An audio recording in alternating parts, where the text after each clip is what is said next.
All right, this video is very late. I should have made it several months ago.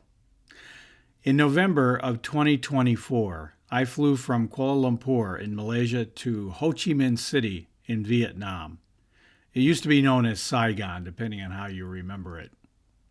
I flew on AirAsia, and just as a general note, I always fly on AirAsia when I'm in Southeast Asia. It's very cheap, it's very convenient, and I like the way they do or try to do most of the things that they do online. When I do that, I always have one bag to check in. So I always buy the ticket with the baggage allowance already included, which also includes a meal. AirAsia's idea of a meal and your idea of a meal may differ. But anyway, get that out of the way. Let's talk about my trip. I stayed in District 1, which, as I understand it, is the main tourist area in Ho Chi Minh City. Now, I don't know how many districts there are, but from what I understand, District 3 also caters to tourists. Obviously, you can stay wherever you want, but I found District 1, at least my hotel in District 1, to be comfortable and convenient to almost everything that I wanted to see there. The name of the hotel was the Liberty 2 on Booking.com, and I'll leave a link to this in the description below. And it was comfortable, it was nice, it had wonderful internet connections, and as usual, my booking was done with the breakfast option. If you watch some of my other Vietnam videos, then you know that the Vietnamese currency is known as the dong. At the time I was there, the exchange rate was somewhere around 25,200 dong to $1 US. As you can see, you're dealing with a lot of zeros. When I arrived and exchanged some US currency for Vietnamese dong, I became an instant millionaire. It takes a day or so to get used to the higher amounts on the Vietnamese notes. As a general rule, I usually drop the zeros just to make it easier to deal with the numbers. This way I calculated the exchange rate as 25 dong to $1.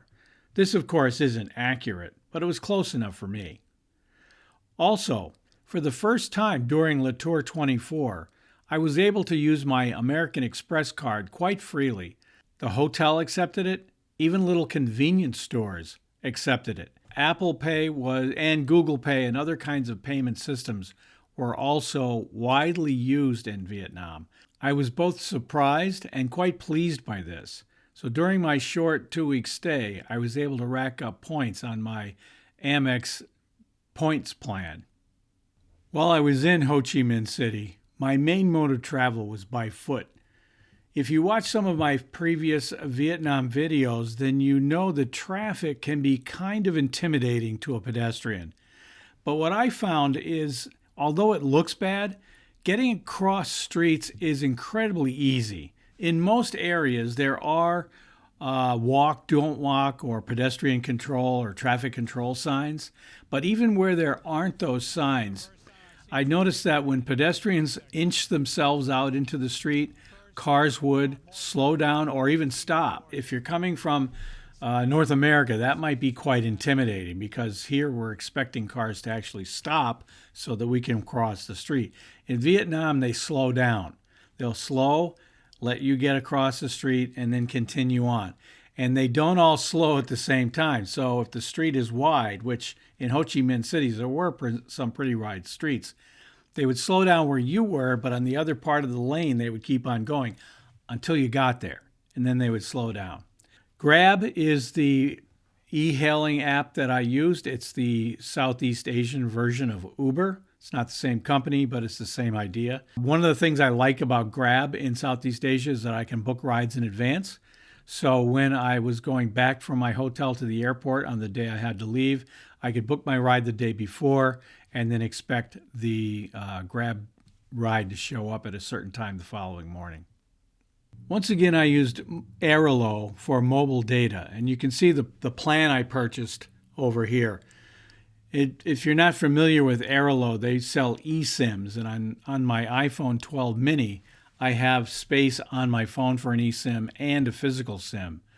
When I do that, I purchase the eSIM before I arrive somewhere. So I purchased my Vietnamese eSIM while I was still in Malaysia. I installed the eSIM, and then as soon as I stepped off the plane in Ho Chi Minh City, the data was active, the eSIM logged onto the network, and I had data right from the time I stepped off the plane. It's quite convenient, and it eliminates all the friction of finding physical SIMs or buying phone packages at an airport when you arrive in a foreign country. As a U.S. passport holder, I did need a visa to enter Vietnam. And as in some of the other countries I visited on Latour 24, I used ivisa.com to do that online.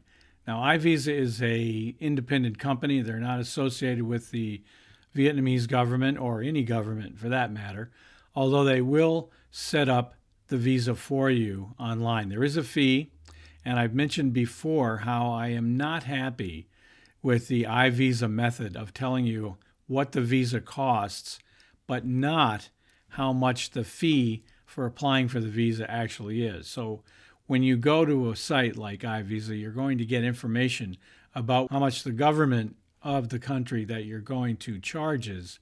But then at the end of the process, after you've entered all of your information, iVisa is going to add their own fees on there. And it's understandable that there would be a fee. But as I mentioned before, I wish that fee was up front so that you knew before you filled out all your information how much the process was going to cost you. As it is right now, you don't know until you actually get to the end. Vietnam was a stop on Latour 24 for the simple reason that I was in Malaysia and my 90-day social visit pass was going to expire soon. So I had to leave Malaysia, go to another country for a while before I could come back into Malaysia for another 90-day social visit pass. I had never been to Vietnam before. The flights were cheap. It was relatively close by. So I went to Vietnam for 2 weeks and then came back to Malaysia. From what I saw there and from what I learned about some of the other places that I could visit in the country, I think I will be returning to Vietnam, especially places like Dalat and Sapa. I think those are both in the south or the central part of the country, and then Hanoi in the north. 3 or 4 interesting places in a country that until recently I didn't know anything about. You have now reached the end of this video, and if you made it this far, I say congratulations. You may need counseling, and there's a link for that in the description below.